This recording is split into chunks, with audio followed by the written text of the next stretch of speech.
warahmatullahi wabarakatuh. Bismillahirrahmanirrahim. Asyhadu an la ilaha illallah wa asyhadu anna Muhammadar Rasulullah. Allahumma sholli ala sayyidina Muhammadin wa ala alihi wa sahbihi wa sallam. Asyhadu an la ilaha illallah wa asyhadu anna Muhammadar Rasulullah. Allahumma sholli ala sayyidina Muhammadin wa ala alihi wa sahbihi wa sallam. Asyhadu an la ilaha illallah wa asyhadu anna Muhammadar Rasulullah. Allahumma sholli ala sayyidina Muhammadin wa ala alihi wa sahbihi wa sallam. Astaghfirullahaladzim. La hawla wa la quwwata illa billahil aliyyil azim. Ya hadi, ya alim, ya khabir, ya mubin, ya wali, ya hamid, ya qadim, ya hafiz. Amma ba'd. Anak-anakku, ridha Allah yang selalu kita harapkan, kemudian juga syafaatnya Rasulullah yang selalu kita dambakan. Allahumma sholli ala sayyidina Muhammad. Kepada beliaulah kita semua berharap mendapatkan syafaatnya. Amin amin ya rabbal alamin.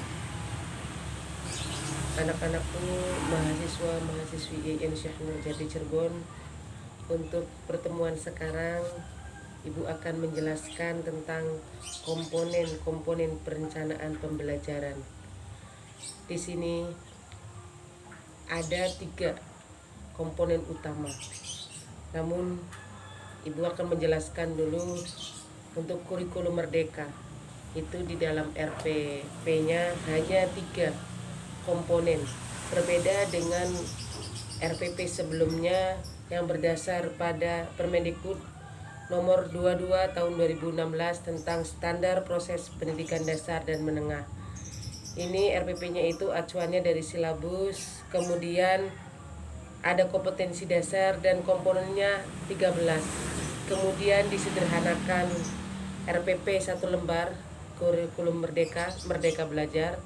Ini acuannya Permendikbud nomor 14 tahun 2019 dengan alasan bahwa guru tidak hanya disibukkan dengan administrasi saja.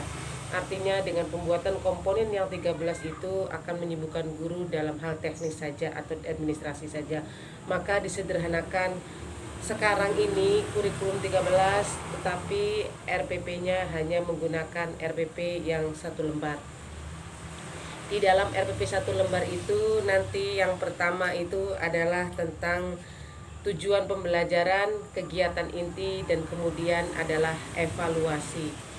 Nah, untuk menjelaskan hal itu, yang pertama yaitu apa sih tujuan pembelajaran itu? Tujuan pembelajaran adalah sesuatu yang direncanakan oleh guru ketika mengajar, saat memberikan materi tentang mata pelajaran yang kemudian akan dicapainya, supaya anak didiknya itu sesuai dengan tujuan yang diharapkan. Jadi proses tujuan pembelajaran itu adalah melaksanakan proses kemudian mendapatkan hasil. Apa sih manfaatnya tujuan pembelajaran? Yang pertama yaitu memudahkan guru dalam mengomunikasikan antara peserta didik dengan guru dalam kegiatan belajar mengajar. Jadi tujuan pembelajaran ini perlu direncanakan yang berfungsinya itu supaya ada komunikasi yang efektif antara guru dengan murid. Jadi tahu nanti ini targetnya anak didik ini akan diarahkan kemana, siswa ini akan dibawa kemana ini setelah mempelajari mata pelajaran. Contohnya mata pelajaran fikih, akhlak, sejarah, ataupun mata pelajaran yang kaitannya di dalamnya tentang budi pekerti. Kemudian manfaat dari tujuan pembelajaran yaitu memudahkan guru memilih bahan ajar. Jadi di dalam buku, seumpama kalau kegiatannya dari kelas 1 MI atau SD, ini akan tahu ini bahwa yang diajar ini adalah anak kelas 1 tingkat dasar. Kemudian atau anak kelas 7 tingkat SMP, kemudian menengah yaitu dimulai dari kelas 10. Nah, ketika tahapan-tahapan ini sudah diketahui bahwa anak didiknya adalah usianya SMP, maka materinya pun akan disesuaikan dengan anak usia SMP pada kelas berapa atau anak usia MTS kelas berapa. Kemudian yang ketiga yaitu memudahkan guru menentukan kegiatan belajar mengajar dan juga medianya. Media ini tentunya ditentukan dengan yang ada di sekolah atau yang ada di lingkungan sekitar yang mudah. Kemudian media ini bisa memberikan fasilitas yang sangat memudahkan guru dan murid untuk sarana dalam memahami pelajaran atau mata pelajaran ini. Kemudian manfaatnya yang keempat yaitu memudahkan guru mengadakan penilaian. Dengan adanya perencanaan pembelajaran di sini, maka guru akan mudah penilaiannya, baik penilaian tentang sikap, ya, kemudian tentang kognitif ataupun tentang psikomotorik. Nah, di sini RPP yang 1 lembar itu yang pertama tentunya kita membuat ada identitasnya, yaitu satuan pendidikannya. Tertulis di situ sekolah apa yang akan kita ajar. Seumpama adalah sekolah Madrasah Aliyah Ulumuddin seumpamanya itu. Kemudian mata pelajarannya apa? Disebutkan bisa fikih, bisa juga sejarah. Nah, atau mungkin juga kita mempelajarinya mata pelajarannya di sini akhlak dan budi pekerti. Kemudian kelasnya kelas atau semester kelas berapa yang akan diajar? Tadi apakah tingkatan dasar, tingkatan menengah ataupun tingkat pertama ini disebutkan. Kemudian semester berapa? Yang berikutnya adalah materi pokok. Materi pokok kalau seumpamanya fikih yaitu tentang jinayat dan hukum syariat seumpama seperti itu. Atau tentang akhlak, meneladani Rasulullah periode Madinah. Nah, itu. Jadi di sini harus jelas juga. Nanti biar pembahasannya juga akan jelas ketika melaksanakan kegiatan belajar mengajar. Kemudian ada alokasi waktu. Berapa kali materi ini digunakan? Apakah cukup 1 pertemuan, 2 pertemuan ataupun lebih dari itu? Maka diberikan di sininya alokasi waktunya. Nah, setelah itu baru di bawahnya setelah identitas tadi itu adalah tujuan pembelajaran. Tujuan pembelajaran yang pertama yaitu di sini bisa kita memaparkan bahwa kegiatan pembelajaran yang saya gunakan adalah dengan menggunakan model discovery dengan pendekatan saintifik seumpama. Maka di situ ada poin-poinnya. Contohnya discovery ya, model pembelajarannya, pendekatan saintifik. Yang pertama yaitu diharapkan taat hukum kalau kaitannya dengan jinayat tadi. Maka diharapkan siswa tadi itu tujuan pelajarannya adalah supaya menjadi anak yang taat hukum. Atau kalau kaitannya dengan tadi meneladani Rasulullah SAW periode Madinah, maka diharapkan siswa dapat meneladani akhlak Rasulullah.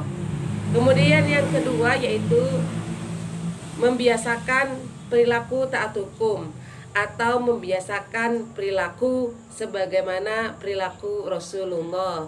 Nah, perilaku Rasulullah contohnya di sini tentang kejujurannya, tentang keberaniannya, tentang politiknya, tentang apa yang ada pada diri Rasulullah. Kemudian mampu menghayati hikmah. Kalau jinayatnya hikmah syariat Islam, berarti mampu menghayati tentang teladan Rasulullah. Ini hikmahnya itu. Nah, kemudian yang keempat yaitu bersikap adil kalau kaitannya tentang hukum. Maka kalau kaitannya tentang modal Rasulullah berarti bersikap sportif. Ya, bersikap sportif. Karena tadi meneladani. Jadi Rasulullah itu bersikap punya keadilan sosial, punya rasa cinta kasih.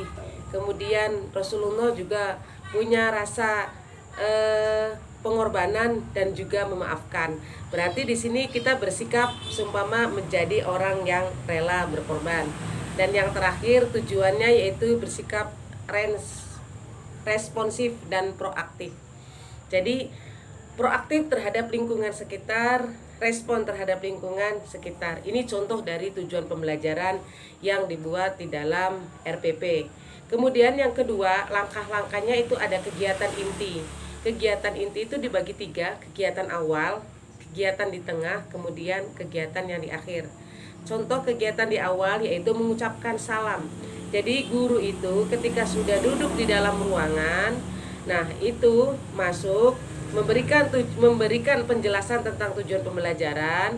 Kemudian yang kedua, kegiatan inti, ya setelah salam tadi, mengabsen murid bisa, merapikan kelas bisa. Contohnya kelasnya mungkin masih kotor atau mungkin anak-anaknya masih belum siap, maka dikondisikan dulu agar kesiapan anak itu ketika menerima pembelajaran dari kita sudah siap secara jasadnya, sudah siap secara fisiknya. Jangan kita assalamualaikum sebagai guru salam kemudian langsung masuk kepada materinya. Nah, ini belum kondusif. Jadi dirapikan dulu, atau keadaannya kira-kira sudah nyaman belum. Kemudian jangan lupa ada follow up dari materi sebelumnya. Jadi kalau materi sebelumnya tentang meneladani Rasulullah di periode Makkah, maka di sini kita mengingat kembali pelajaran yang kemarinnya. Kalau sekarang materi tentang meneladani Rasulullah di periode Madinah, maka kita mengingatkan kembali ke anak-anak bagaimana tentang Rasulullah ketika kehidupannya di saat hidup di Makkah. Nah, ini tujuannya apa? Ya tadi supaya memorinya itu tidak hanya digunakan untuk jangka pendek tapi jangka panjang. Nah, itu beberapa menit saja, jangan terlalu lama karena kegiatan di awal itu biasanya hanya sebentar. Kemudian baru kita melaksanakan kegiatan inti. Kalau sudah di awal-awal tadi saya katakan mungkin bahasanya adalah pemanasan dulu, pemanasan otaknya, pemanasan kesiapan kita. Nanti kita masuk pada langsung kegiatan inti, yaitu kalau kita menggunakannya dengan media video, kita nyalakan video pembelajarannya. Kalau menggunakannya PowerPoint, silakan dengan PowerPoint-nya, atau dengan menggunakan YouTube dari materi seorang gurunya boleh, atau mungkin juga YouTube dari video-video yang lainnya yang kita ambil dari film-film itu boleh kita putar di situ. Nah, di situ anak akan mengamati video yang kita putar, atau kalau mungkin kita menggunakannya metode lama dengan ceramah, maka anak mulai mengamati apa yang kita bicarakan atau guru bicarakan. Kemudian ditanyakan setelah selesai, atau juga mungkin ada teknik dari guru itu belum selesai materi, bisa langsung mungkin dari kalian ada yang belum paham, silahkan ditanyakan. Ada yang modelnya belum selesai menerangkan, diberikan kesempatan untuk anak didiknya bertanya terhadap materi yang sedang dijelaskan. Bisa juga guru nanti semua menjelaskan materi atau video pembelajaran, baru setelah selesai dipersilahkan kepada peserta didik untuk menanyakan materi yang baru saja selesai diterangkan. Lalu buatlah kerja kelompok. Nah, fungsinya kerja kelompok seperti yang kemarin Ibu terangkan ya, yaitu di sini kerja kelompoknya supaya ada tutur sebaya antara yang satu dengan yang lainnya, itu saling menguatkan pemahaman. Jadi buatlah kelompok, seumpama cukupnya dengan 5 kelompok, maka buatlah kelompok. Kalau kelompok itu dalam lingkaran supaya semuanya kedengaran. Nah, di situ silahkan dibahas. Nah, dibahas di sini nanti ada antara teman yang satu dan yang lainnya itu ada moderator atau ada orang yang menjadi tanggung jawab menjelaskan materi yang sudah didiskusikan. Kemudian setelah mengadakan kelompok bisa ditukar referensi atau bisa berpindah. Kalau modelnya terserah kalian. Setelah diskusi itu apakah nanti antara kelompok satu dengan yang lainnya berpindah kelompok atau langsung didiskusikan atau mempresentasikan dari perwakilan kelompoknya. Jadi bisa perwakilan kelompok ini maju ke depan, bisa dengan cara dipindahkan ke kelompok sebelahnya. Setelah itu, setelah sudah ada percakapan, maka di sini ada pertanyaan-pertanyaan. Pertanyaan tadi dijawab oleh kelompok masing-masing. Kemudian nanti setelah itu, karena sudah didengarkan oleh teman-teman yang lainnya, ada konfirmasi dari gurunya. apa yang sudah diterangkan oleh kelompok 1 sampai kelompok 5 ini, kemudian di akhir gurunya memberikan penegasan bahwa apa yang sudah dipresentasikan kelompok 1 seumpama itu benar, kelompok 2 kurang di bagian ininya, kelompok 3 sangat bagus sekali, namun ada kekurangannya apa disebutkan semua di situ. Jadi gurunya di sini tidak hanya melihat bagaimana berjalannya diskusi saja, tetapi di akhir itu akan memberikan arahan bahwa apa yang sudah dipresentasikan itu sudah sesuai dengan mata pelajaran atau belum. Kemudian buatlah analisis. Kalau sudah dianalisis bisa, kalau sudah juga bisa bertanya kembali apa yang sudah diterangkan oleh gurunya tadi. Setelah dikonfirmasikan itu masih ada yang belum paham. Nah, ini dikasih kesempatan. Jadi kesempatan bertanya itu bukan hanya ketika gurunya tadi menerangkan, tetapi juga setelah selesai mengadakan kegiatan presentasi dari kelompok tadi. Kemudian yang terakhir yaitu kegiatannya adalah penilaian. Penilaian ini bisa bersifat kognitif, pengetahuan saja, dengan adanya penilaian soal multiple choice, pilihan ganda, atau mungkin esai. Ini untuk mengetahui sampai tingkat kemampuan atau pemahaman materi yang sudah diajarkan, nilai kognitifnya sampai seberapa. Kemudian nilai afektif, yaitu observasi selama kegiatan belajar mengajar. Jadi selama kegiatan belajar mengajar ini, apakah anak tadi sudah bisa ya dengan sikap tadi meneladani Rasulullahnya. Nah, bisa juga nanti kalau pembelajarannya lanjut bukan hanya di dalam kelas, tapi karena di sini akhlak itu adalah pembiasaan, maka pembiasaan ini akan timbul. Pembiasaannya baik menjadi lebih baik, ataukah yang sudah baik tidak menjadi baik lagi. Nah, ini juga bisa diobservasi kemudian dinilai. Dan yang terakhir yaitu penilaiannya dengan model psikomotorik. Bisa dengan menggunakan praktek, bisa juga dengan tugas portofolio atau mungkin makalah dan seterusnya. Jangan lupa RPP di bawahnya itu ditulis tertanggal, seumpama kotanya kota apa, tanggal berapa, kemudian sebelah kanan guru mata pelajarannya dan sebelah kiri adalah kepala sekolahnya. Nah, inilah komponen-komponen yang ada pada kegiatan perencanaan pembelajaran itu. Semoga kalian dapat memahaminya, dan ada tugas dari ibu untuk komponen pembelajaran. Silakan kalian membuat RPP 1 lembar, dibagi dalam tiap kelompoknya. Dalam satu kelas itu adalah personilnya 5 orang. Kemudian bisa dari tingkat pendidikan dasar, kemudian menengah dan juga atas. Jadi dibagi per kelompoknya, satu kelompok 5 orang membuat RPP. Sekian saja dari ibu. Harapan ibu kalian paham semua dan bisa menjalankan kegiatan-kegiatan selanjutnya. Kita tutup dengan bacaan hamdalah, alhamdulillahirabbil alamin. Subhanakallahumma wa bihamdika asyhadu an la ilaha illa anta astaghfiruka wa atubu ilaik. Kurang lebihnya mohon maaf. Billahi taufik wal hidayah. Wal 'afwu minkum. Wassalamualaikum warahmatullahi wabarakatuh.